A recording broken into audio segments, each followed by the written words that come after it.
S'il y a bien une chose sur laquelle les constructeurs investissent et espèrent se démarquer depuis des années et des années, c'est les concepts de moto qu'ils présentent lors de salons ou d'événements liés à la moto. Il n'est pas rare du tout, lors du salon du deux roues ou d'autres événements similaires, de voir des constructeurs présenter leur vision de ce qu'est le futur de la moto. La plupart de ces concepts finissent à la poubelle, mais certains finissent par être dérivés en série, qui pourraient d'ailleurs faire l'objet d'un prochain épisode. Et parmi ces concepts, la plupart ne sont juste pas réalisables sur le moment, Soit ils demanderaient beaucoup trop d'investissement, soit technologiquement c'est juste pas faisable. Donc on a quand même une sacrée palette de concepts qui pour certains sont vraiment marrants ou juste vraiment intéressants, et c'est ce que je vous propose de voir aujourd'hui.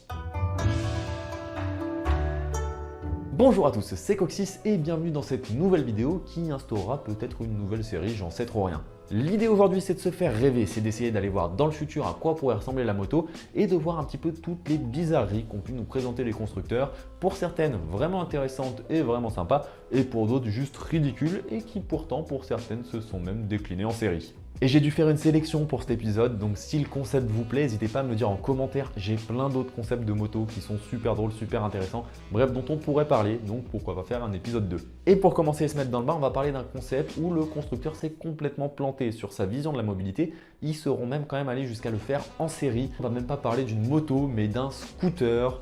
J'ai nommé le BMW C1. Alors là, BM, je sais pas trop ce qu'ils m'ont fait, c'est plus une bizarrerie qu'autre chose. D'ailleurs, j'aimerais beaucoup en essayer un jour. L'idée, c'était de faire un scooter avec des ceintures de sécurité et un toit. En fait, le concept n'est pas si stupide et surtout, il répond à un vrai besoin. Les métropoles, et particulièrement les métropoles européennes, ont un trafic de plus en plus dense, de plus en plus encombré, et donc certains privilégient le deux roues pour aller au travail parce que c'est plus pratique. Le problème, c'est que quand tu travailles à Rome, globalement ça va, mais si tu travailles à Paris, à Londres ou à Berlin, des fois il peut pleuvoir, il peut faire froid, etc.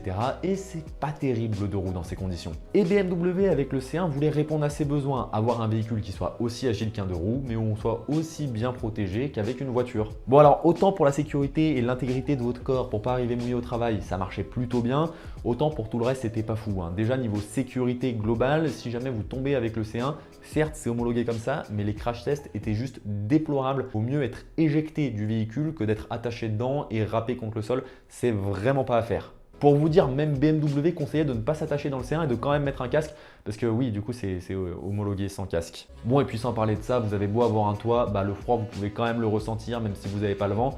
Puis s'il a plu, déjà qu'une moto c'est pas super stable sous la pluie, mais alors un scooter qui plus est avec beaucoup de portance là avec ce toit, c'était pas terrible. Bref, BMW abandonnera assez rapidement le C1, il faisait fausse route visiblement, mais ça a donné lieu à une certaine curiosité et j'aimerais beaucoup en essayer un puisque ça a été produit en série. D'ailleurs, BMW n'a pas vraiment lâché l'affaire puisque beaucoup plus tard, ils ont présenté la BMW Vision Next 100 qui ne sera pas produite en série avant au moins 100 ans. La Vision Next 100, c'est plus ou moins la vision qu'a BMW pour les 100 prochaines années justement de la moto et ce à quoi ils aimeraient arriver, à savoir une moto qu'on peut conduire sans équipement de protection et sans casque. Ils n'ont pas oublié le C1 comme je vous avais dit, mais cette fois-ci pas de toit pour vous protéger, non, vous roulez avec des lunettes de réalité augmentée qui vont vous permettre de calculer un petit peu tous les risques d'accident pour les éviter et la moto sera auto-stabilisatrice, c'est-à-dire qu'elle tiendra debout toute seule. Dans l'idée, c'est que vous ne puissiez pas avoir d'accident avec. C'est un beau projet, mais je pense que ceux qui l'ont imaginé ne seront plus là le jour où ça sera produit et heureusement pour eux. Et puis il faut dire qu'en termes de design, c'est un peu particulier quand même l'histoire. Mais je vous rassure, BMW ne sont pas les seuls à avoir cette idée d'une moto auto-stabilisatrice. Honda a aussi eu l'idée, ils ont d'ailleurs commencé à le développer et ils ont présenté la Honda Riding Assist. Bon alors Riding Assist c'est le nom du concept mais aussi le nom de la technologie qu'ils sont en train de développer pour faire tenir la moto toute seule debout. Pour l'instant la moto elle a une gueule un peu bizarre, on dirait une grosse MSX de chez Honda. Pour ceux qui ont connu la MSX super bécane, on dirait la MSX en beaucoup plus gros avec cette face avant pleine de capteurs, par contre ça lui donne une tête un peu bizarre. Affaire à suivre, ça pourrait être intéressant. Bon mais là on commence à regarder quand même assez loin dans le futur et on y reviendra au futur dans la suite de la vidéo, mais j'ai aussi envie de vous parler de concepts beaucoup plus inscrits dans l'instant présent, voire inscrits un petit peu dans l'instant passé des fois. Et là je vais vous parler d'une moto de série qui peut se targuer de juste avoir le plus gros moteur pour une moto de série, j'ai nommé la Boss Hoss. Alors la Boss Hoss en un mot, américain. Globalement, la Boss Hoss, ils n'ont pas fait dans le fin. Ils ont emprunté le moteur d'une Chevrolet Corvette, donc un V8 qui fait plus de 5 litres de cylindrée, 5 litres 7 de mémoire, presque 6 litres, qui fait 445 chevaux dans la Boss Hoss. Ils ont foutu ça sur une moto et roule. Enfin, roule à l'exception que la moto fait quand même plus de 500 kg, ce qui fait franchement lourd pour une bécane. Dans les virages, c'est pas terrible, mais juste pour le fait de dire que j'ai un V8 de Corvette, c'est marrant. Et surtout, la Boss Hoss, elle a été produite. Il y a vraiment des gens qui ont pu acheter ça et rouler avec ça sur route. Je trouve ça particulièrement con, mais absolument génial. Et c'est pareil, la Boss Hoss, j'aimerais beaucoup essayer un jour. Si quelqu'un en a une, c'est avec plaisir. Après, la Boss Hoss, c'est pas la seule dans ce concept-là. Il y a eu d'autres marques qui ont eu la même idée. Alors, ils n'ont pas été assez cons pour aller jusqu'à la produire quand même, mais il y a des trucs vraiment marrants. Si on va chez les Américains, par exemple, Dodge qui est une marque de voiture qui fait globalement des gros pick-up et des grosses muscle cars américaines, des trucs qui juste arrachent le bitume. Bah, ils ont pris leur plus gros moteur, à savoir un V10, et c'est très rare, même en bagnole, d'avoir un V10, donc assez rare pour le souligner. Un V10 de plus de 8 litres de cylindrée pour foutre ça dans une moto. Résultat, à peu près 500 chevaux annoncés et un peu plus de 480 km/h de vitesse de pointe annoncée. Ça n'a pas été testé puisque la moto n'a pas été produite. Et d'ailleurs, c'est pas la seule spécificité de cette moto, hein. Je vous ai dit que les Américains, c'était pas trop leur truc, la finesse. Oui, parce que mettre un si gros moteur dans une moto, certes, ça la rend super puissante, mais ça la rend aussi super lourde, super difficile à faire tourner et juste super difficile à exploiter parce que mettre autant de chevaux sur une seule roue arrière motrice, c'est compliqué. Mais rassurez-vous, Dodge ayant une grande expérience dans les voitures et pas dans la moto, ils avaient la solution. Ils ont foutu 4 roues sur la moto. C'est une moto avec 4 roues, donc c'est plus vraiment une moto.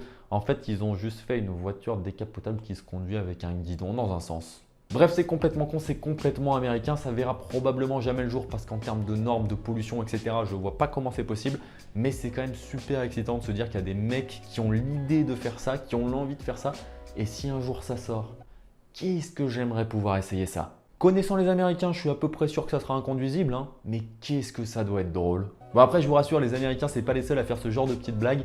En Europe aussi, on a le droit des fois à nos petites blagues avec des moteurs européens. On a eu par exemple la Lazarette LM 847. On part d'une moto et on y fout un moteur de bagnole. Mais on n'y fout pas n'importe quel moteur de bagnole non plus. Si elle s'appelle LM 847, le 8 c'est pour 8 cylindres et 47 pour 4 litres 7, un V8 4 litres 7. Bienvenue chez Maserati.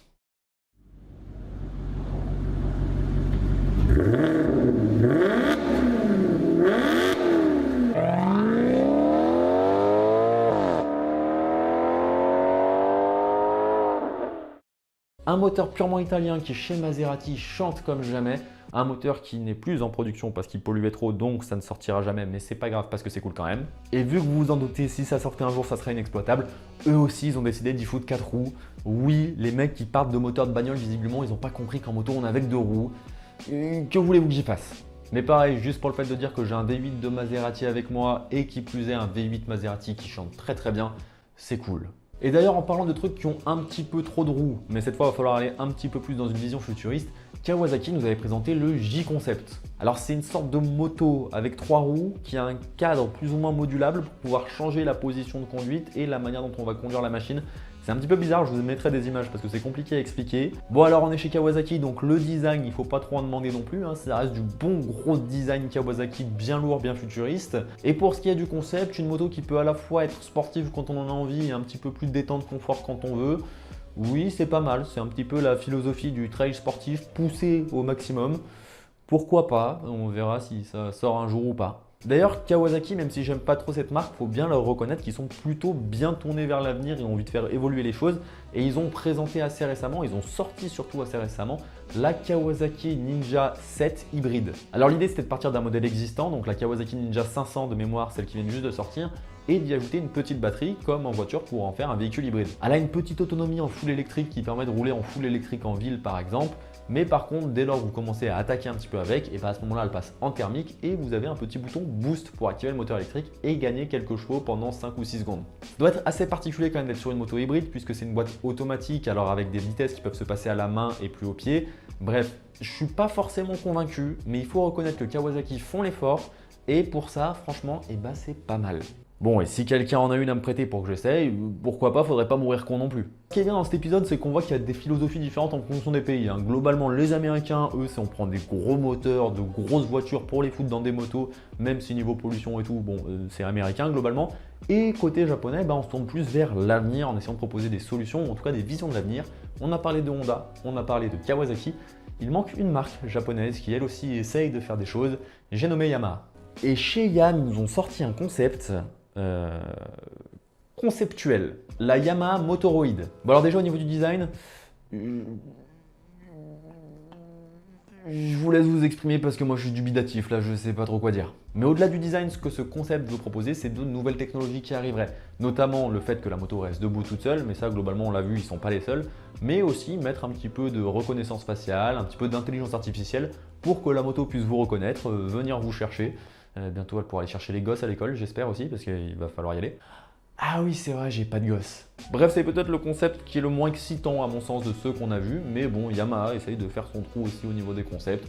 C'est peut-être pas celui qui attirera le plus de monde sur les salons, mais pourquoi pas. Alors certes, tous ces concepts sont plus ou moins lointains, on sait que certains ne pourront jamais sortir en série, on se doute que certains ne sortiront jamais ou mettront des années à sortir, mais malgré tout, j'aimerais vous rappeler qu'en 2003, Suzuki avait présenté le G-Strider, un concept complètement fou de scooter moto de 900 cm3 et que ça avait laissé dubitatif plus ou moins tout le monde. Il n'empêche que des années après, un scooter cruiser méga performant, je sais pas si ça vous parle, mais Yamaha T-Max par exemple, on juge ces concepts avec nos idées actuelles de ce qu'est la moto et de comment on pense qu'elle va évoluer, mais n'oubliez pas que c'est d'avoir tort que d'avoir raison trop tôt et que tout est une question de timing et qu'il n'est pas impossible que certains de ces concepts et certains de ces designs qui aujourd'hui nous paraissent fous nous paraissent d'ici quelques années une norme bien établie.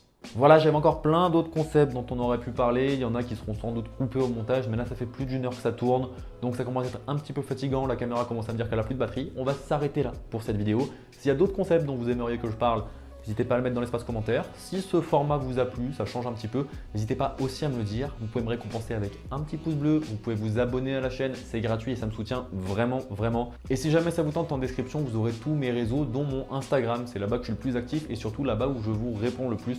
Donc si vous avez une question à me poser, c'est là-bas que ça se passe. Sur ce, je te souhaite une bonne journée, une bonne soirée ou une bonne nuit pour mes insomniaques. C'était Coxis. Ciao!